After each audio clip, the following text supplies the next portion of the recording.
Amados irmãos da TV Caminho Livre, graça e paz. Aqui estamos para mais um vídeo na TV Caminho Livre. Eu gostaria de mais uma vez aproveitar a oportunidade para responder ao irmão Hélio. Eu gravei um vídeo fazendo algumas objeções a algumas afirmações que ele me fez, e foi um vídeo longo, de 1 hora e 20 minutos, mas o irmão Hélio continua me objetando, e então eu quero aproveitar esta oportunidade para que, ao objetar o irmão Hélio, eu possa contribuir com pessoas que têm as mesmas dúvidas, ou que poderia construir os mesmos argumentos, as mesmas objeções direcionadas em relação àquilo que nós afirmamos aqui na TV Caminho Livre. Já que nós aqui nos orientamos pela teologia reformada, e muitas pessoas que nos assistem aqui são arminianas, né?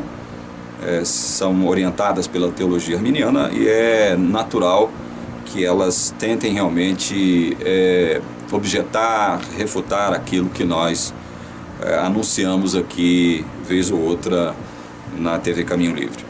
O irmão Hélio me mandou 2 e-mails, e eu quero começar pelo último. Ele me diz aqui, no último e-mail: me deparei com um vídeo seu sobre o juízo investigativo postado no dia 1º de novembro, no qual você cita Mateus 24:15 como se aplicasse a Antíoco Epifânio. Quero manifestar minha discordância, assim como discordo também da Igreja Adventista.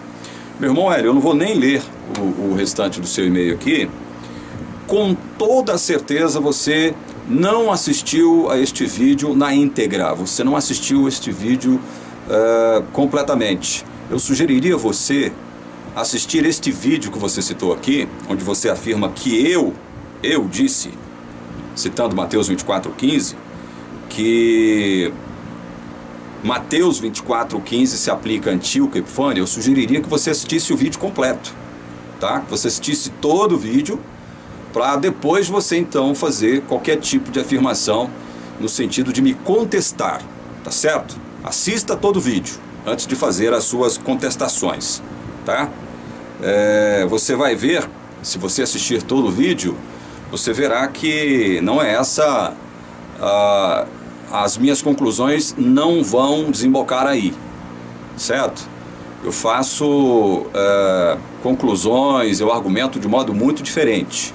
Eu argumento com base no princípio da apotelesmática, ou princípio apotelesmático, que vê sucessivos cumprimentos de uma mesma profecia, certo? Então veja, meu irmão, assista todo o vídeo, e depois, se você achar que eu disse alguma coisa errada, segundo o seu entendimento, me conteste, faça as suas objeções.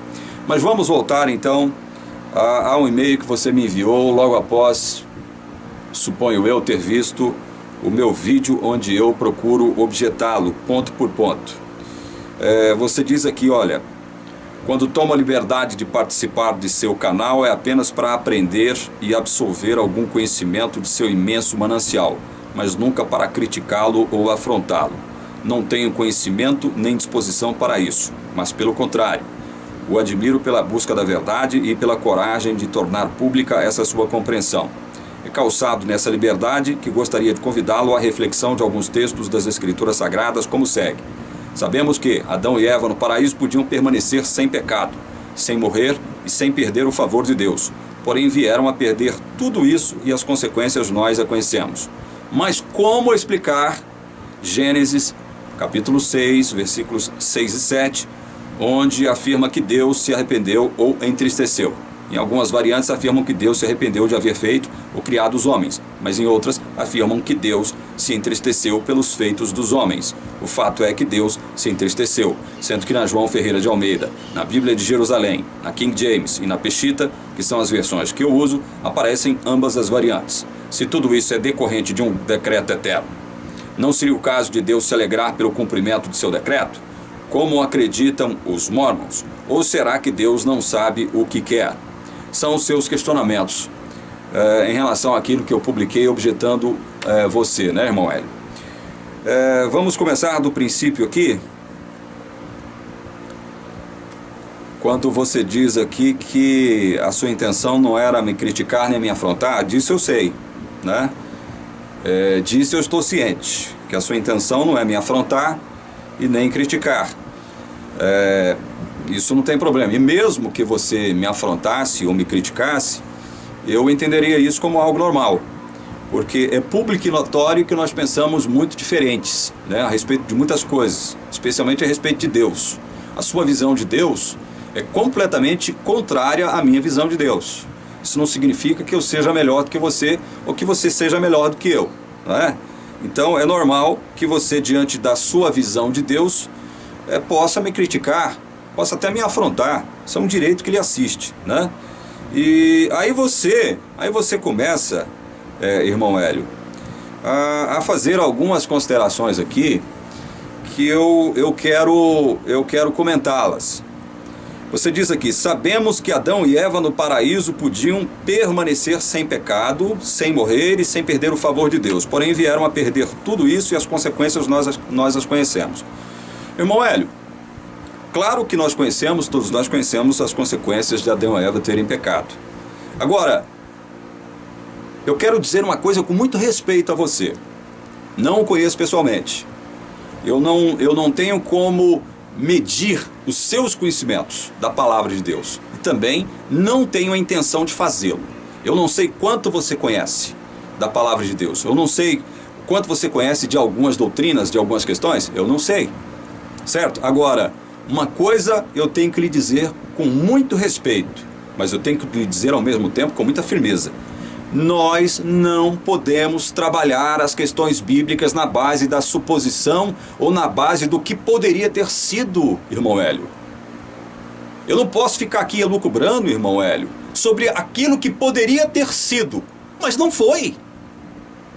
Trabalhar em cima do que poderia ter sido, e eu conversei muito com Elias sobre isso, o Elias me ampliou meu entendimento a respeito dessa questão, o que poderia ter sido. Trabalhar em cima disso, irmão Hélio, em cima daquilo que poderia ter sido, mas não foi, irmão Hélio, é um absurdo, irmão. Você não pode trabalhar em cima disso. Você pode, no recôndito, né, do seu lar, no recôndito do seu quarto, né, no recôndito da sua consciência, da sua mente, você pode elucubrar consigo mesmo. É um direito que lhe assiste. Fazer elucubrações, né? Deixar a sua mente devagar. Agora, do ponto de vista científico, teológico, você não tem o direito de trabalhar com aquilo que poderia ter sido, porque a Bíblia não trabalha com aquilo que poderia ter sido. A Bíblia trabalha com fatos, meu irmão. Fatos. De que adianta eu ficar elucubrando aqui? Sabemos que Adão e Eva no paraíso podiam permanecer sem pecado, mas não permaneceram, meu irmão. Podiam permanecer sem morrer, sem perder o favor de Deus. Mas é como você mesmo diz aqui, olha, porém vieram a perder tudo isso. É com base nos fatos, meu irmão, que nós temos que trabalhar, e não no que poderia ter sido, meu irmão. Nós não podemos trabalhar no vácuo, não podemos trabalhar no nada. É o que eu disse, repito, você pode elucubrar com você mesmo, você pode elucubrar com seus amigos, com a sua família, com seus colegas, você pode elucubrar consigo mesmo com a sua consciência, né? Com os seus pensamentos. Você pode divagar o tanto que você quiser. Agora, quando você parte para fazer uma defesa científica a respeito de algo, você não pode trabalhar com nada, porque o que poderia ter sido nada mais é do que nada. Como é que eu vou tentar fundamentar aquilo que poderia ter sido, mas não foi, meu irmão? Nós, na teologia, não se faz isso, meu irmão. Você não faz isso. Você não trabalha de modo científico, tendo em vista aquilo que poderia ter sido. Você tem que trabalhar única e exclusivamente com fatos, ou seja, com aquilo que nos foi revelado. Aquilo que nos foi revelado. Aquilo que não nos foi revelado não pertence a nós. Não é isso que diz a palavra, Deuteronômio 29, 29? Então, nós só devemos trabalhar as questões teológicas, porque são questões científicas, dentro da área, baseada em fatos, baseado naquilo que Deus nos revelou. Aí você questiona aqui o seguinte, mas como explicar Gênesis 6 e 7, né? Onde diz que Deus se arrependeu, e você mesmo diz aqui, citando algumas versões, onde essas versões vão corrigir esse antropomorfismo, de dizer aqui, o escritor dizer que Deus se arrependeu, por Deus se entristeceu. E você coloca isso aqui como depondo, isso depõe no seu modo de ver contra o decreto de Deus, né, contra a vontade soberana de Deus. Segundo você, isso depõe contra Deus. Meu irmão, nós temos que entender o seguinte, Deus possui uma vontade soberana e ela tem vários aspectos, Eu citaria um aspecto da vontade de Deus dizendo para você o seguinte, a vontade de Deus em determinadas circunstâncias, ela é decretiva. Ou seja, aquilo que Deus decreta vai acontecer independentemente do ser humano agir ou não agir de determinado modo. A vontade de Deus decretiva irá acontecer. A vontade de Deus também, a vontade de Deus pode ser secreta. Deus pode não nos revelar aquilo que Ele pretende fazer. É como diz Deuteronômio 29, aquilo que foi revelado pertence a nós, mas aquilo que não foi revelado pertence a Deus. Deus tem o direito de manter em segredo, de não nos revelar, muito daquilo que faz parte da sua vontade secreta. A vontade de Deus, meu irmão Hélio, pode ser também preceptiva. Como é que eu entendo isso? Ela é manifestada através dos mandamentos. Deus diz lá nos mandamentos, olha, não tenha outro Deus diante de mim, não adore imagens de esculturas, não tome o meu nome em vão, guarda o sábado, honra teu pai e tua mãe, não mate, não adultere, não roube, não minta, não cobice. Essa é a vontade preceptiva, normativa de Deus, é aquilo que Deus quer que nós façamos na nossa vida. É a vontade preceptiva, manifestada através dos mandamentos. São as normas que Deus criou para que nós andássemos nelas. A vontade de Deus também pode ser de prazer. Essa é uma outra vontade que nós não temos como compreendê-la. Como entender essa vontade? Onde é que está expresso isso na Bíblia? Vontade de prazer. O que é isso? É quando Deus diz lá, por exemplo, em Ezequiel 33:11, que diz o seguinte, olha, não tenha prazer na morte do ímpio. No entanto, Deus vai condenar a morte eterna a todos os ímpios, meu irmão. Mas Ele não tem prazer nisso, Ele não encontra prazer nessas coisas. Ele não se sente feliz, como Deus que Ele é, em ter que condenar o ímpio. Mas Ele o fará, apesar disso. Então, isso é vontade de prazer. Por alguma razão que Deus também não nos revelou, Ele não fará aquilo que Ele, como Deus, sentiria muito prazer em fazer, de modo contrário. Deu para entender? Isso é a vontade de prazer de Deus. E ela existe. E ela está clara aqui nas Santas Escrituras. Outro aspecto da vontade de Deus, que não deixa de ser vontade de Deus também, é a vontade permissiva de Deus. É quando Deus diz lá em Atos 14, 15, 16, que Ele permitiu que as nações do passado andassem nos seus próprios caminhos. Deus permitiu. Agora, quando Deus permite, isso significa que a permissão de Deus é vontade. Permissão de Deus é vontade de Deus. Mas Ele permitiu, por algum motivo, por alguma razão. Ele pode até não nos ter revelado isso, mas Ele permitiu. Então, nós temos que entender uma coisa, meu irmão. Nós temos que entender a coisa. Nós não podemos jogar a Bíblia contra a Bíblia, não. O que você está fazendo, lançando mão do texto de Gênesis 6, 6 e 7, é lançar a Bíblia contra a Bíblia. É lançar Moisés contra Paulo, contra Pedro, contra Tiago, contra outros profetas e apóstolos, contra o próprio Cristo, meu irmão. Você não pode pegar a Bíblia e lançá-la contra a Bíblia. O que você está fazendo é o seguinte, olha, você está deixando bem claro uma coisa para mim, irmão. Você está deixando bem claro uma coisa para mim com as suas objeções. E eu não quero feri-lo nem afrontá-lo, né? Também, da mesma forma como você não tem a intenção de me afrontar e de me criticar, eu também, da mesma forma, não tenho a intenção de criticá-lo nem afrontá-lo com o que eu estou dizendo aqui. Eu fui provocado por você, estou respondendo a você, porque eu respeito você e acho que você merece uma resposta da minha parte. É por isso que eu estou te respondendo. Agora, você não pode colocar a Bíblia contra a Bíblia. Então, a impressão que eu tenho ao receber os seus e-mails, ao ler as suas objeções com relação àquilo que eu afirmo aqui, é que você aceita determinadas partes da Bíblia e rejeita outras partes da Bíblia. Por que eu estou te falando isso, meu irmão? Eu começo lendo para você aqui, eu começo citando Romanos, capítulo 9. Romanos, capítulo 9.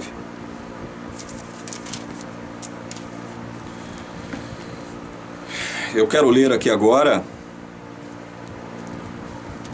Deixa eu ver aqui, Romanos 9.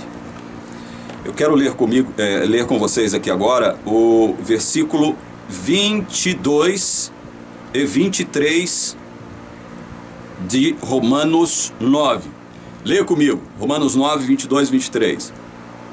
Que diremos, pois, se Deus, olha só, querendo mostrar a sua ira e dar a conhecer o seu poder, suportou com muita longanimidade os vasos de ira preparados para a perdição. Que diremos, pois, se Deus, querendo mostrar a sua ira e dar a conhecer o seu poder... Quando é que Deus quer mostrar a sua ira? Mostrar o seu poder, punindo os vasos, como diz o próprio texto aqui, os vasos de ira, que foram preparados para a perdição, meu irmão. E aí você, evidentemente, você não aceita isso aqui do modo como está escrito. Você vai tentar, evidentemente, equacionar isso que está escrito aqui com as suas ideias preconcebidas a respeito do Deus no qual você crê. E aí, meu irmão, veja bem, é um problema seu. É um problema seu. Se você não aceita aquilo que está escrito, porque o que está escrito vai de encontro com os seus pressupostos a respeito do Deus no qual você crê, é um problema seu. Eu estou só refutando e objetando aquilo que você escreveu para mim, aquilo que você colocou como ponto de erro. Você colocou como erro da minha parte. Você está entendendo? Então, meu irmão, você tem que entender uma coisa. Deus quer mostrar a sua ira e o seu poder nos vasos de ira preparados para a perdição.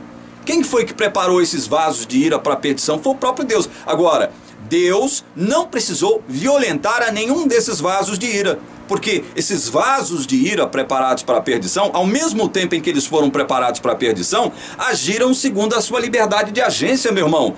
Veja, o fato de você não conseguir explicar como as coisas são, como elas se desenvolvem e se realizam, não significa que elas não existem, não.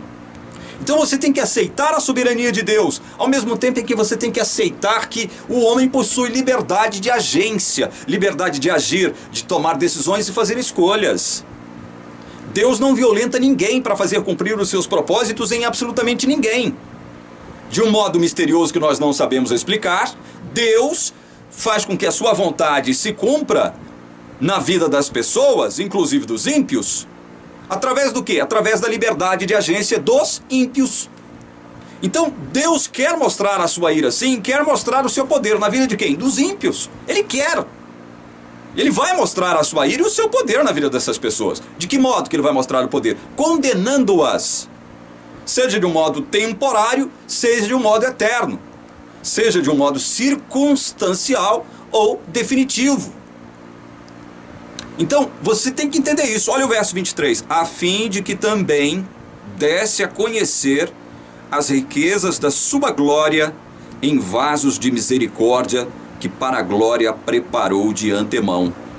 Ao mesmo tempo em que ele quer demonstrar a sua ira e o seu poder nos vasos de ira, ele também quer demonstrar, olha só, a fim de que desse a conhecer as riquezas da sua glória em vasos de misericórdia que para a glória preparou de antemão.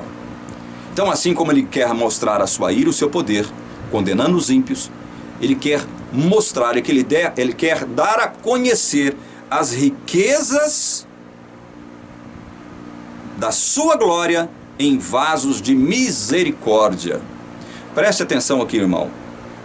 Ele quer mostrar as riquezas da sua glória em vasos de misericórdia. Por que vasos de misericórdia? Porque quando Deus salva alguém, ele está usando de misericórdia para com este alguém que ele salva. Porque ninguém poderá ser salvo aqui nesta terra através de livre-arbítrio, através de obra humana, seja ela de que natureza for. Ninguém é salvo por justiça própria. Ninguém é salvo porque fez isso, fez aquilo, deixou de fazer isso, deixou de fazer aquilo. Todos aqueles que forem salvos o serão, porque Deus decidiu usar de misericórdia para com esses. Vasos de misericórdia que ele diz aqui, que para a glória preparou de antemão. É o que a palavra está dizendo, meu irmão, não sou eu. Então você está jogando Moisés, no caso aqui, contra Paulo, simplesmente porque você está desconsiderando alguns aspectos teológicos do texto que você citou, meu irmão Hélio. Você citou aqui Gênesis 6, 6 e 7, não é? Vamos ler? Então se arrependeu o Senhor de ter feito o homem na terra, e isso lhe pesou no coração. Disse o Senhor: farei desaparecer da face da terra o homem que criei, o homem e o animal, os répteis e as aves dos céus, porque me arrependo de os haver feito. Meu irmão, analise o seguinte, é como você mesmo já disse no seu e-mail. E eu vou mostrar alguns textos agora para provar o que estou dizendo para você. Deus se arrepende? Deus se arrepende? Como o texto aqui está dizendo? Porque se Deus se arrepende mesmo de fato e de verdade, ele não é Deus. Ah, então como explicar isso aqui? O texto que está dizendo que Deus se arrependeu. Isso aqui, veja bem, isso aqui é uma descrição antropopática de Deus. O que significa isso, antropopática?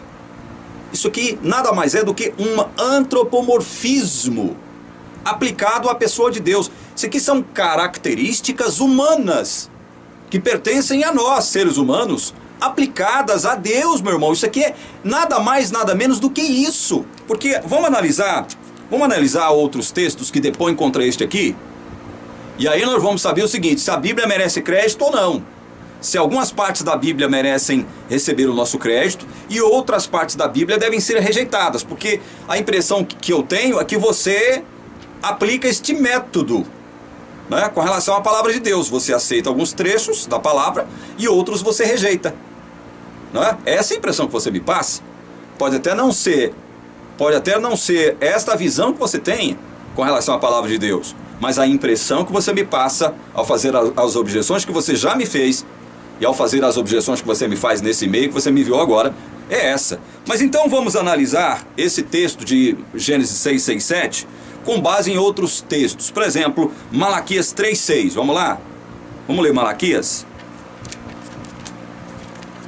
Malaquias 3, verso 6. Porque eu, o Senhor, não mudo. Por isso vós, ó filhos de Jacó, não sois consumidos. Analisa, irmão. Deus afirma aqui em Malaquias que ele não muda. E é pelo fato de ele não mudar que nós não somos consumidos. Se Deus mudar, veja bem, se houver a possibilidade de mudança em Deus, nós estamos perdidos. Estamos perdidos. Irremediavelmente perdidos. É isso que o texto está dizendo. Ele não muda. Ele não muda. E Tiago? Tiago, capítulo 1, verso 17. O que diz lá Tiago 1, 17? Toda boa dádiva e todo dom perfeito são lá do alto, descendo do Pai das luzes, em quem não pode existir variação ou sombra de mudança. Não pode existir variação nem sombra de mudança na pessoa do nosso Deus, o Criador, que criou os céus e terra. Não pode. O que mais que a palavra diz? Números 23, 19. Vamos ler esses textos para que nós possamos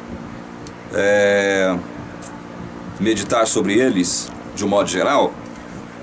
Números 23, 19 diz assim, olha só: Deus não é homem para que minta, nem filho de homem para que se arrependa. Porventura, tendo ele prometido, não fará, ou tendo falado, não cumprirá. Então, olha, esse texto aqui, aparentemente, vai de encontro ao texto de Gênesis 6, 6 e 7. Deus não é homem para que minta, nem filho de homem para que se arrependa. Deus não se arrepende. Mas o texto de Gênesis 6 diz que ele se arrepende. Então, como entender isso? Quer dizer, então, que nós vamos, de modo superficial, dizer o seguinte: está vendo como a Bíblia é contraditória? Num determinado trecho ela diz algo, num outro texto, num outro determinado trecho, ela diz algo contraditório. É assim que nós vamos considerar a Bíblia? Ou então, vamos aceitar alguns textos porque eles se enquadram, eles são convenientes aos nossos pressupostos a respeito de Deus, e vamos rejeitar outros porque eles não são convenientes aos nossos pressupostos? Ele não nos convém? É assim que nós devemos tratar a palavra de Deus? Claro que não. Eu acabei de dizer para você o seguinte: olha, quando o Moisés aqui em Gênesis 6 diz que Deus se arrependeu, ele quer dizer que Deus se entristeceu. Agora, mesmo assim, ele estava cumprindo um propósito, meu irmão. O seu propósito. Mesmo se entristecendo pelo pecado do homem, ele estava cumprindo um propósito, meu irmão. Você não pode desconsiderar isso. A não ser, veja bem, a não ser que o Deus no qual você creia não seja onipotente, não seja onisciente e nem seja onipresente. Se Deus perder qualquer um desses atributos aqui, se ele deixar de possuir qualquer um desses três atributos incomunicáveis, ou seja, que só pertencem a ele exclusivamente, ele não é Deus. Se Deus não for onipotente, ele não é Deus. Se Deus não for onisciente, ele não é Deus. Se Deus não for onipresente, ele não é Deus.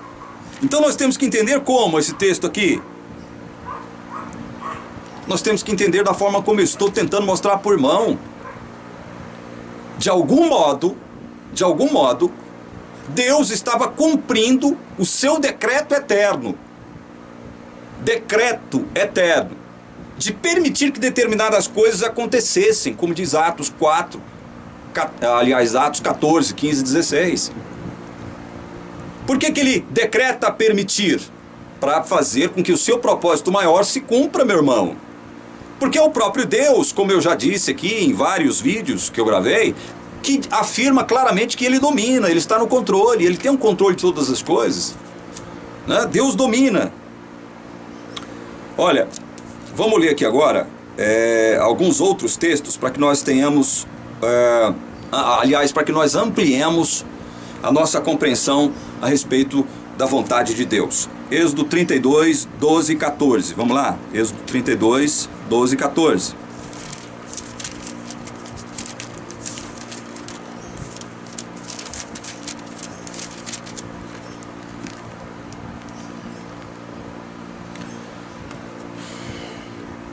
Porque hão de dizer os egípcios: com maus intentos os tirou para matá-los nos montes e para consumi-los da face da terra? Torna-te do furor da tua ira e arrepende-te deste mal contra o teu povo. Lembra-te de Abraão, de Isaque, de Israel, teus servos, os quais por ti mesmo tens jurado, e lhes disseste: multiplicarei a vossa descendência como as estrelas do céu, e toda esta terra de que tenho falado dá-la-ei à vossa descendência, para que a possuam por herança eternamente. Então se arrependeu o Senhor do mal que dissera havia de fazer ao povo. Isso aqui, evidentemente, são considerações a respeito daquele episódio da construção do bezerro de ouro lá no deserto. Deus então prometeu para Moisés o seguinte: olha, eu vou destruir todo mundo que participou dessa orgia, desse bacanal religioso, cultual aqui, ao construir o bezerro de ouro e festejar, né, em redor dele e elegê-lo como o Deus de vocês. Deus, antes, ele disse que eu vou destruir todo mundo. Aí aqui no verso 14 ele diz, o próprio Moisés diz: Então se arrependeu o Senhor do mal que dissera havia de fazer ao povo. E aí, meu irmão? Deus muda ou não muda? Veja, se nós entendermos que Deus muda, então nós não podemos ter a certeza da nossa salvação, jamais, nunca. Aliás, segundo Malaquias 3,6, nós temos o seguinte, é que temos que ter a convicção certa de que nós seremos consumidos. Agora, não se trata aqui de uma vontade secreta de Deus sendo manifestada. Deus revela, ele explicita, ele publica algo que ele sabe que ele não vai fazer lá na frente. Ele não vai fazer. Mas por que ele publica então? Por que ele explicita? Por nossa causa, meu irmão. Para que eu e você, para que todos nós aprendamos com isso. Porque afinal de contas, é como diz Romanos 15, verso 4. Eu vou ler agora. Vou lá para Romanos capítulo 15.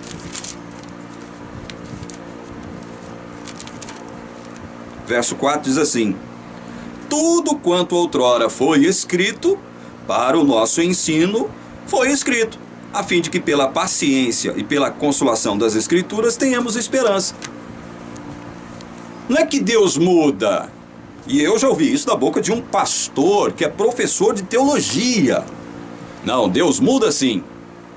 Deus muda sim. E cita versos como este que você citou aqui, de Gênesis 6, 6 e 7 e outros textos. Como esse aqui de Êxodo que eu mostrei para você agora. Vamos ler 1 Samuel 15, 11? 1 Samuel 15, 11. Vamos lá. 1 Samuel, capítulo 15, versículo 11. Diz assim. Então, verso 10 e 11. Então veio a palavra do Senhor a Samuel dizendo: arrependo-me de haver constituído Saul rei, porquanto deixou de me seguir e não executou as minhas palavras. Interessante isso aqui, né, com relação à eleição de Saul. Quem foi que escolheu Saul? Deus escolheu Saul. Conforme o desejo do quê? Conforme o desejo do povo de Israel. Deus, na verdade, ao escolher Saul, Deus estava atendendo aos anseios, aos desejos carnais do próprio povo, que queria ter um rei assim, assim, assado, como as demais nações. Eles queriam, na verdade, imitar as demais nações que tinham reis. Então Deus atendeu aos desejos do coração pecaminoso do seu povo, e foi lá e elegeu Saul, mesmo sabendo que ele teria que rejeitar Saul lá na frente. Deus mudou, meu irmão. Para nós ele pode ter mudado, porque ele deixa explicitado através dos profetas, dos escritos dos profetas, que houve aqui o quê? Uma mudança de atitude, não é? Segundo o que está escrito, segundo o que está revelado, houve, parece que uma mudança de atitude de Deus. Mas é óbvio que Deus não muda, meu irmão. Deus já tomou a decisão de escolher Saul, de eleger Saul rei de Israel, o primeiro rei de Israel, sabendo que lá na frente ele o rejeitaria. Sabendo que lá na frente ele escolheria quem? Para ser verdadeiramente o rei de Israel? Davi.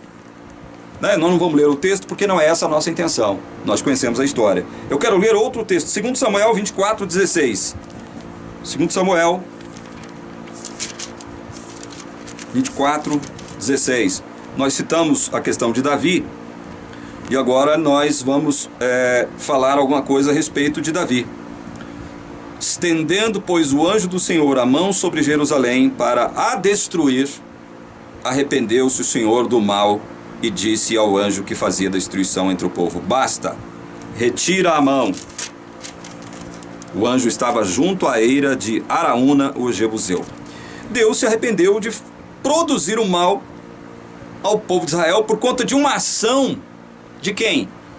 Do seu rei, o rei Davi. O rei a quem Deus havia escolhido para substituir outro rei ímpio, Saul. Deus se arrependeu de produzir o mal. E aí? Então, nós devemos assumir com isso que Deus, ele, conforme as contingências, conforme as circunstâncias, ele vai mudando, né? Ele vai alterando alguma coisa aqui e ali. Ele vai se conformando às contingências, aos acontecimentos. da vida, do planeta, da nossa história? Jeremias 18:11. Vamos ver. Vamos ler agora Jeremias 18:11. Jeremias 18, verso 11. Ora, pois, fala agora aos homens de Judá e aos moradores de Jerusalém, dizendo: assim diz o Senhor: eis que estou forjando mal e formo um plano contra vós outros. Convertei-vos, pois, agora cada um do seu mau proceder, e emendai os vossos caminhos e as vossas ações. Olha aqui, meu irmão, Deus afirmando que está forjando o mal contra o povo. Mas com que propósito? De fazer com que o povo caia em si, de fazer com que o povo se converta dos seus maus caminhos.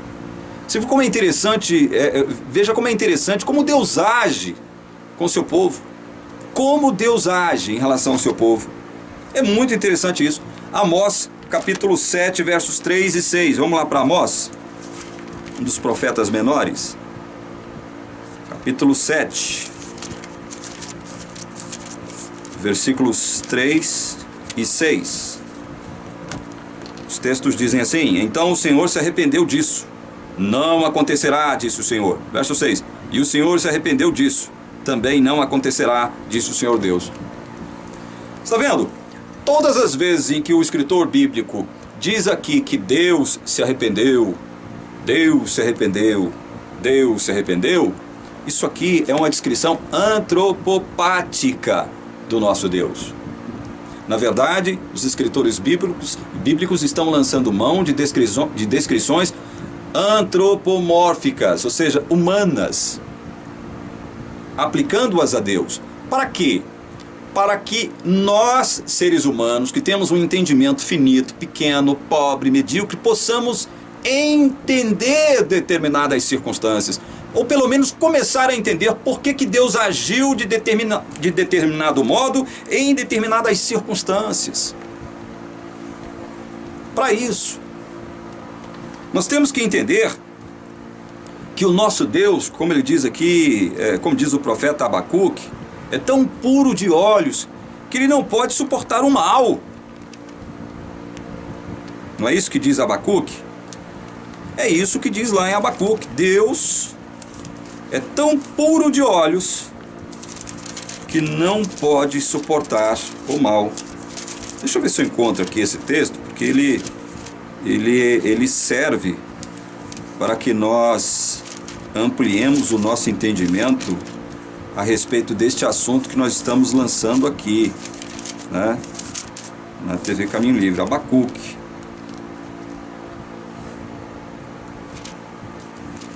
Deixa eu ver aqui, Abacuque. Este é um texto que eu me lembrei dele agora.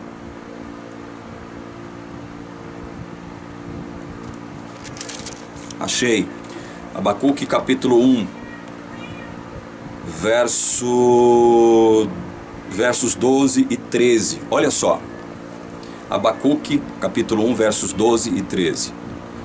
Não és tu desde a eternidade, ó Senhor meu Deus, ó meu santo? Não morreremos. Ó Senhor, para executar juízo puseste aquele povo. Tu, ó rocha, o fundaste para servir de disciplina. Tu és tão puro de olhos que não podes ver o mal e a opressão não podes contemplar. Aí olha só o que o profeta pergunta: por que, pois, toleras os que procedem perfidamente e te calas quando o perverso devora aquele que é mais justo do que ele? Meu Deus do céu! O profeta reconhece aqui que Deus não muda. Ele é o mesmo desde a eternidade. Ele é o santo. E ele sabe que por conta de Deus não mudar, do seu caráter, da sua personalidade ser uma e eterna, não poder sofrer alteração, ele afirma: nós não morreremos por conta disso, né?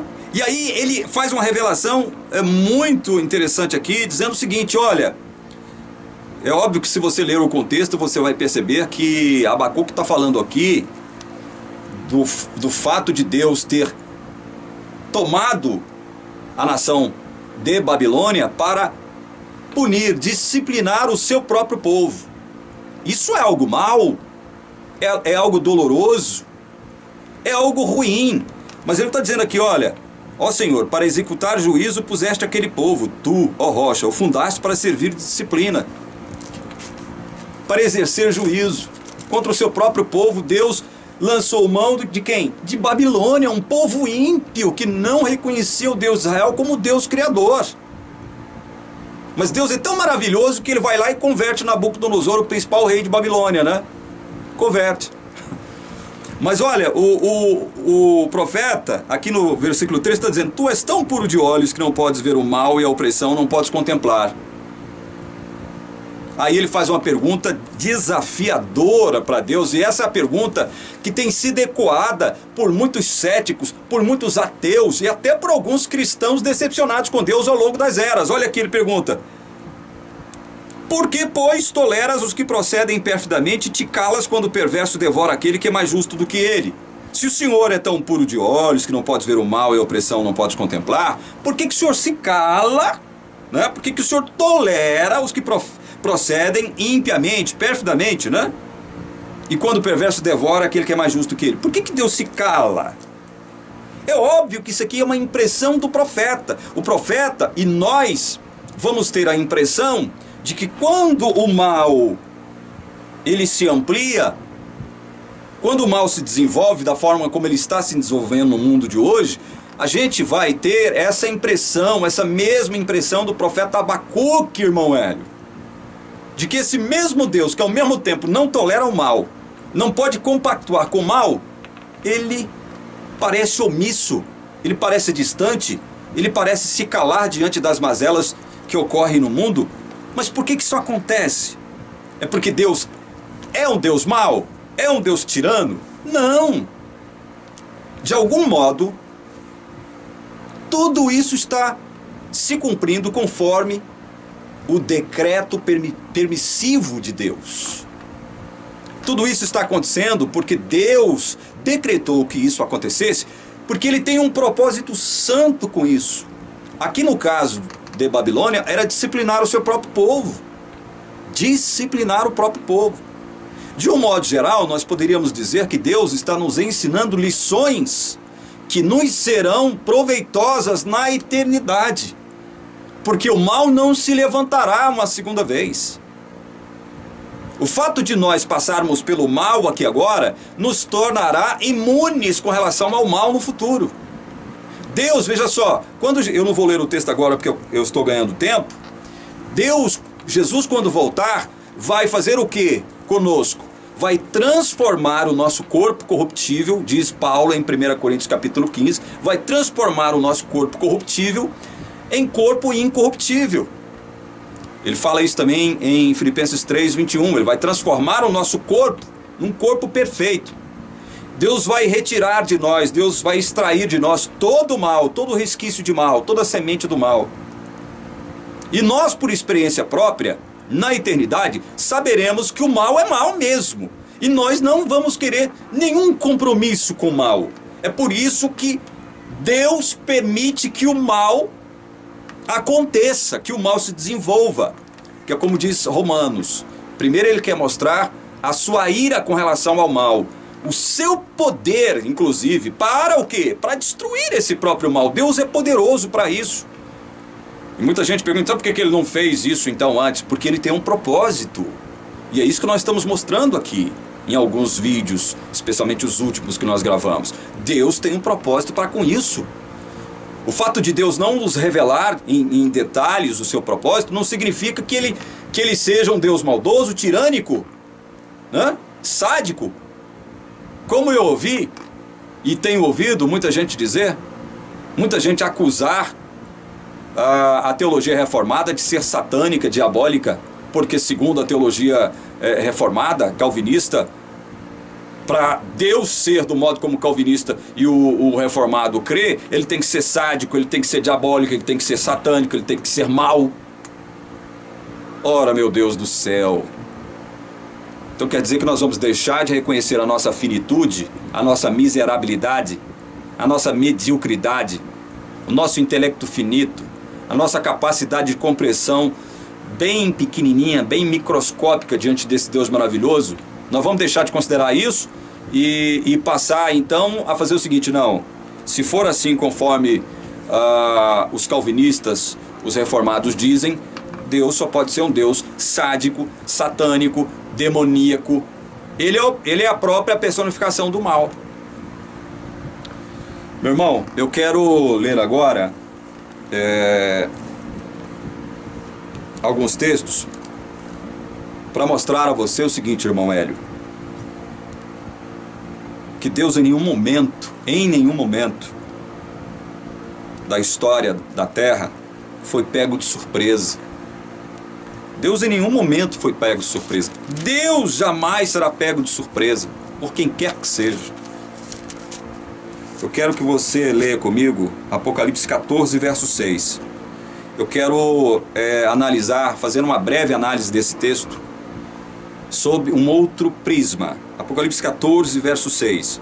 Vi outro anjo voando pelo meio do céu, tendo um evangelho eterno para pregar aos que se assentam sobre a terra, e a cada nação, e tribo, e língua, e povo. O evangelho tem que ir a cada nação, tribo, língua e povo. Não é isso que Jesus disse? Né? Vão para o mundo, preguem o evangelho. Toda nação, tribo, língua e povo. Fazei discípulos de todas as nações. Não é isso que Jesus disse? Foi o que Jesus disse. E olha só, como que o evangelho é adjetivado aqui no Apocalipse? Como ele é caracterizado?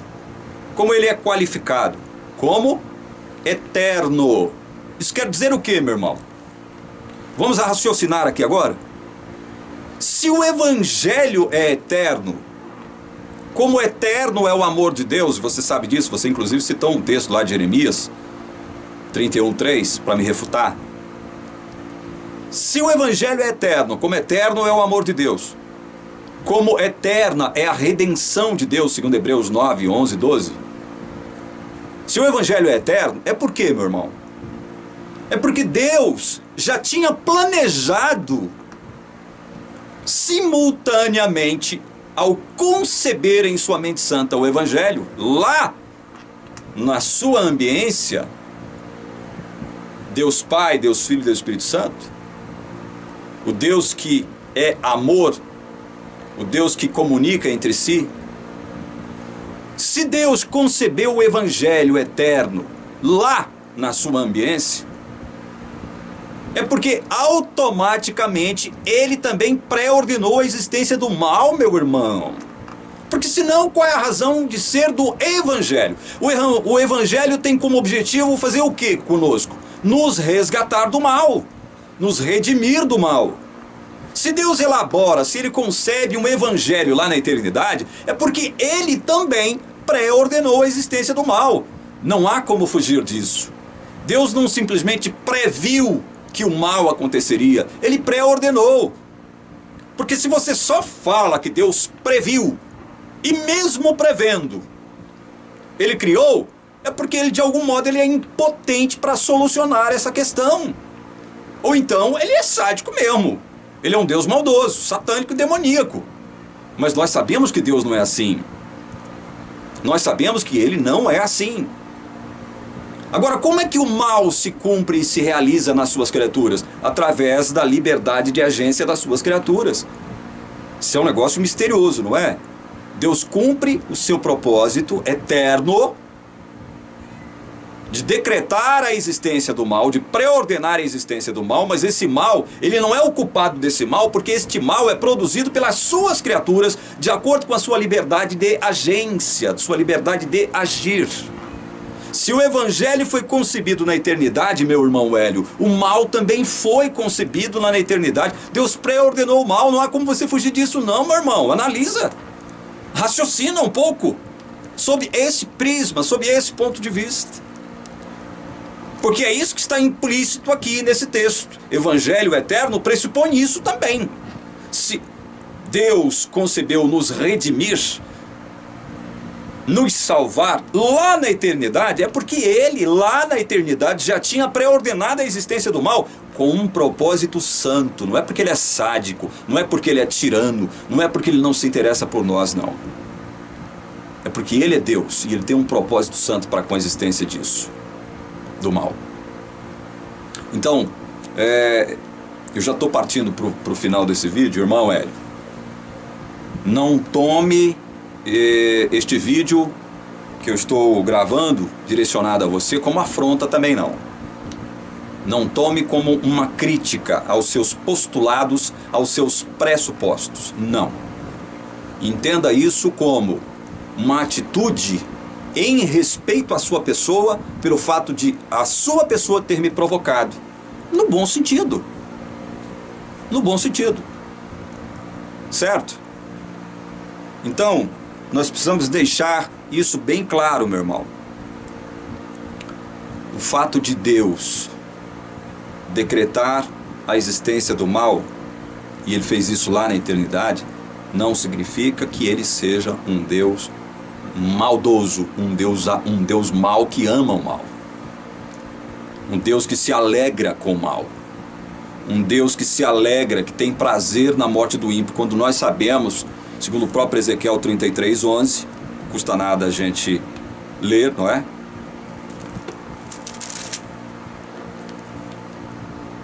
Tão certo como eu vivo, diz o Senhor Deus, não tenho prazer na morte do perverso, mas em que o perverso se converta do seu caminho e viva. Esse é o real prazer de Deus. Mas é como diz Paulo em Romanos 9. Querendo mostrar a sua ira e o seu poder, ele vai condenar os ímpios. Mostrar a sua ira e o seu poder. E querendo revelar as riquezas da sua glória, ele vai fazer o quê? Vai salvar os vasos de misericórdia, preparados para isso de antemão também. Como nós citamos aqui, o Evangelho é eterno. Quer ver? Abra comigo aí, você que está me assistindo, Timóteo, 2 Timóteo.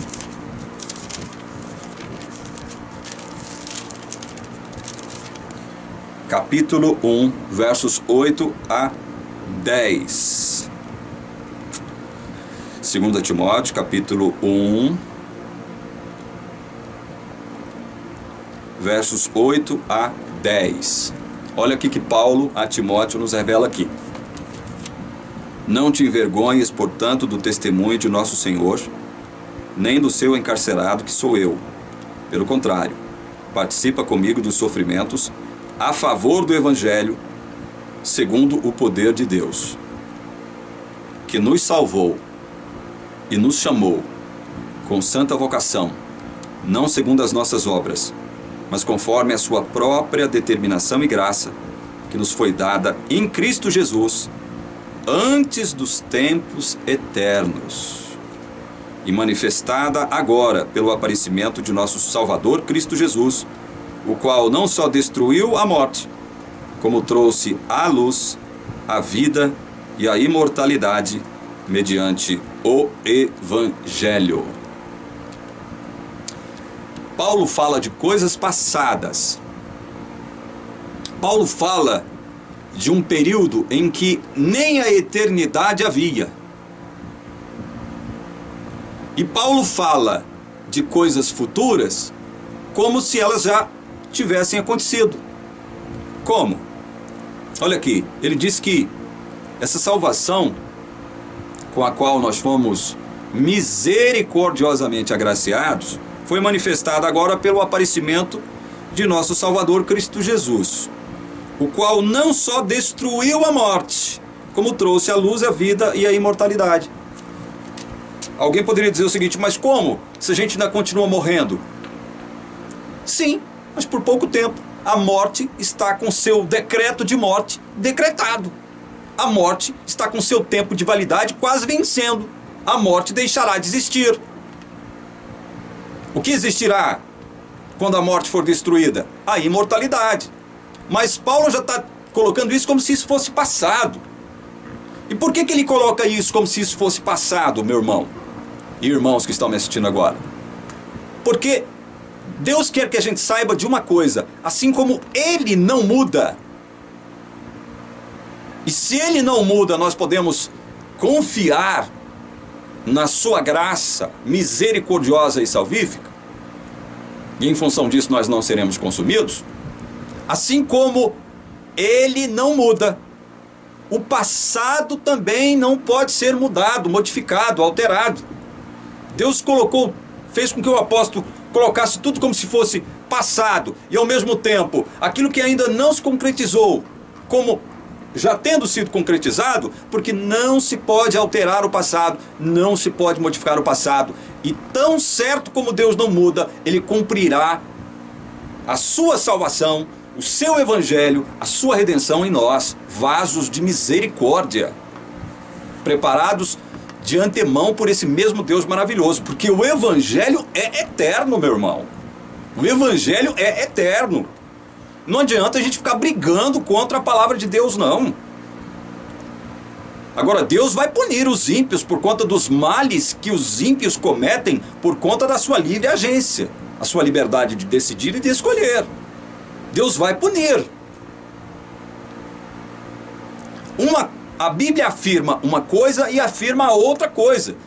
Aos nossos olhos, segundo o nosso entendimento, isso parece ser contraditório. Mas não é. São dois fatos que a Bíblia assume. São dois fatos que a Bíblia afirma categoricamente, meu irmão. E respondendo aqui o seu e-mail, ou será que Deus não sabe o que quer? Quem não sabe o que quer somos eu e você. Nós é que não sabemos o que nós não queremos, o que nós queremos. É o ser humano. Mas Deus sabe muito bem o que Ele quer.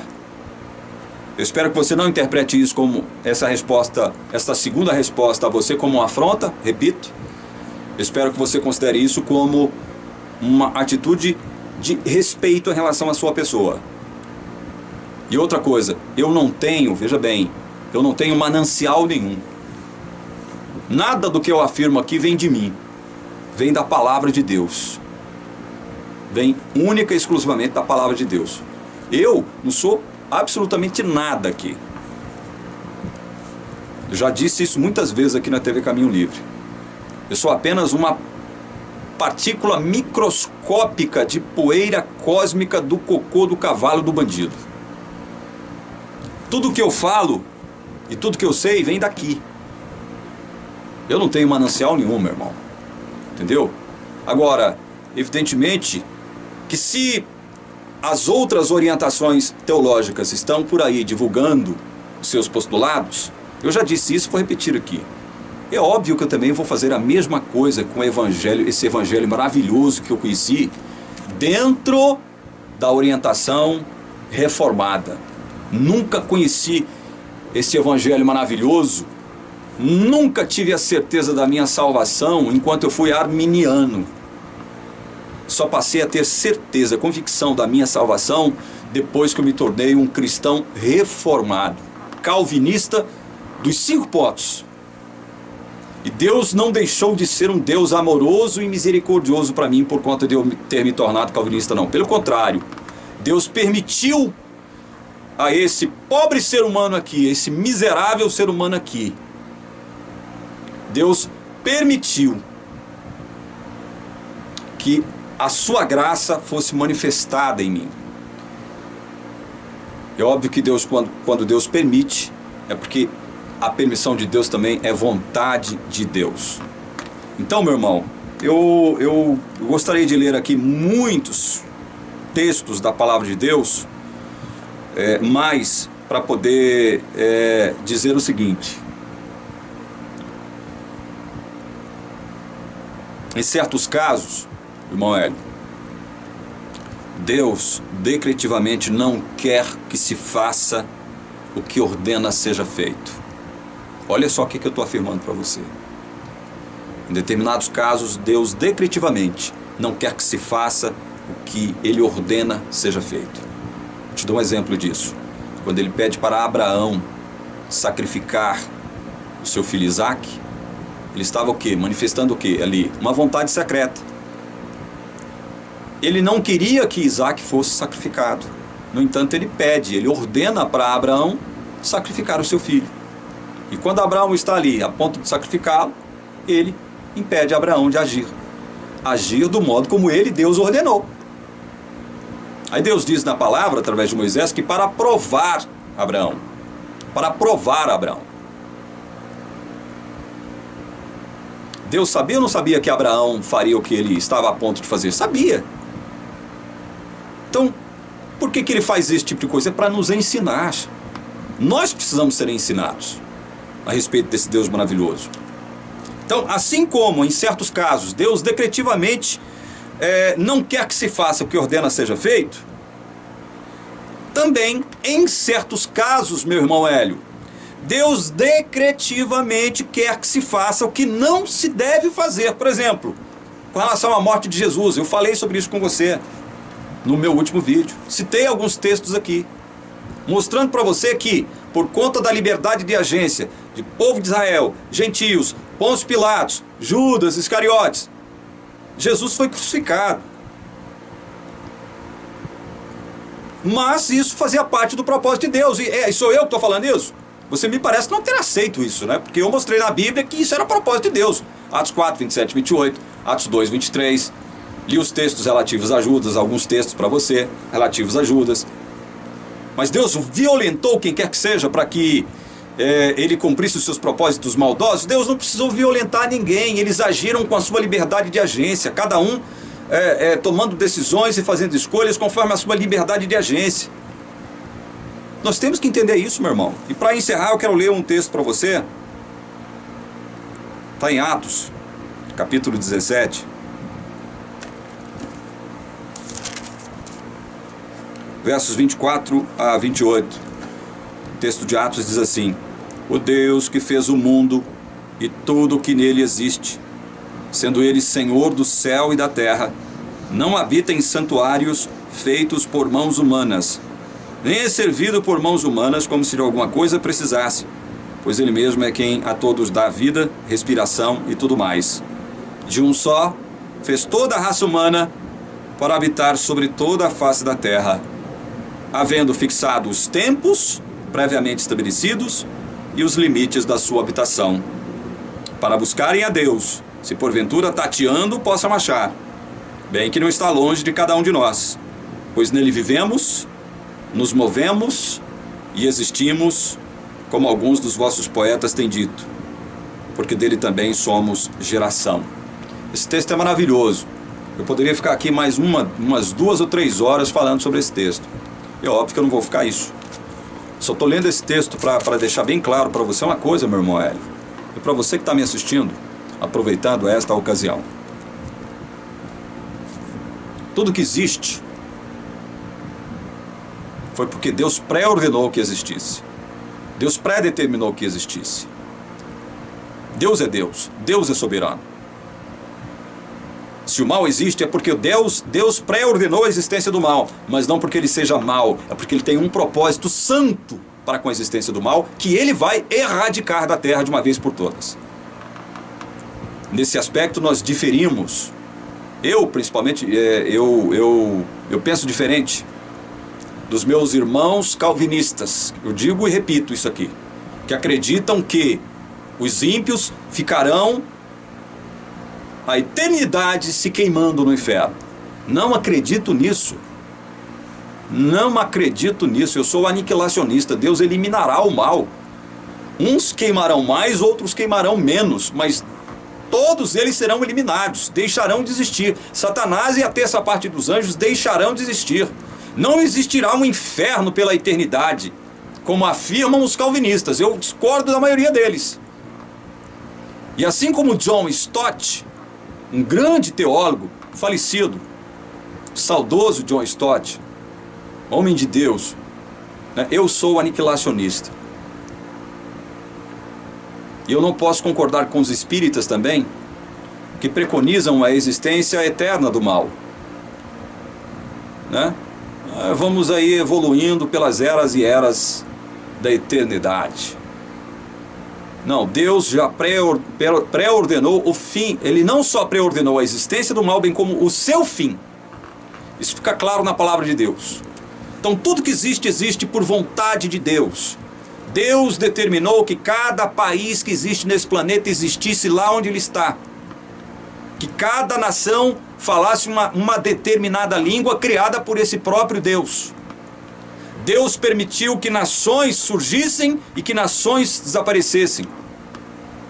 Deus preordenou a existência de determinadas nações, assim como preordenou a eliminação de determinadas nações. Deus é que determina o tempo de vida de cada um de nós. Ele é soberano, só Ele tem autoridade para fazer isso. Esse texto de Atos deixa claro isso, porque é em Deus que nós vivemos, nos movemos e existimos. Vida, movimento e existência. São 3 temas muito debatidos pelas eras e eras passadas pelos filósofos, pelos cientistas. Vida, movimento e existência. Vida, movimento e existência só existem porque Deus assim determinou que existisse. E é em Deus que nós vivemos, nos movemos e existimos. Se Deus tira o seu cuidado providencial e protetor da nossa vida, nós deixaremos de existir. E por fim, eu quero ler um trecho aqui, é interessante, encerrando esse vídeo. Eu quero ler um trecho que fala sobre a providência de Deus. Agora, o interessante é que eu não peguei esse texto aqui, que eu vou ler para vocês agora, de um livro teológico. Não. Esse trecho que eu vou ler para vocês aqui agora, eu o extraí do livro O Jardim das Aflições, do filósofo brasileiro Olavo de Carvalho. Olha só o que ele fala sobre a providência divina. É, na minha modesta opinião, uma das melhores definições de providência divina que eu já li. Ele diz aqui, ó, no Jardim das Aflições, página 206. As coisas sucedem diferentemente, porque em épocas diferentes, os homens, individual ou coletivamente, querem coisas diferentes. Se o conjunto inesgotável das motivações individuais, ao expressar-se em atos, não produz como efeito apenas o caos, é porque há uma força maior que do alto harmoniza as várias ações humanas no sentido de um resultado benéfico. A visão de uma pluralidade de ações más, produzindo um resultado bom, é profundamente cristã. Olha, repito, uma das melhores definições de providência divina que eu já li em toda a minha vida vem da boca ou da pena do filósofo brasileiro Olavo de Carvalho, do seu livro O Jardim das Aflições. Que coisa maravilhosa isso aqui, né? Esse pensamento. A partir das diferentes vontades e desejos, individual ou coletivamente, se o caos não predomina, se o caos não vigora, é porque há uma força por trás disso, que faz com que todas as ações más dos homens possam redundar, possam desembocar num bem. E esse bem é pensado por Deus, foi pensado por Deus. O Evangelho é eterno. Se o Evangelho é eterno, é porque ele é inalterável. Deus é eterno. O amor de Deus é eterno. A nossa redenção é eterna. O plano de Deus não sofrerá alteração. Deus não muda. E é porque Ele não muda que nós não seremos consumidos. Que Deus abençoe você, em nome de Jesus. Amém.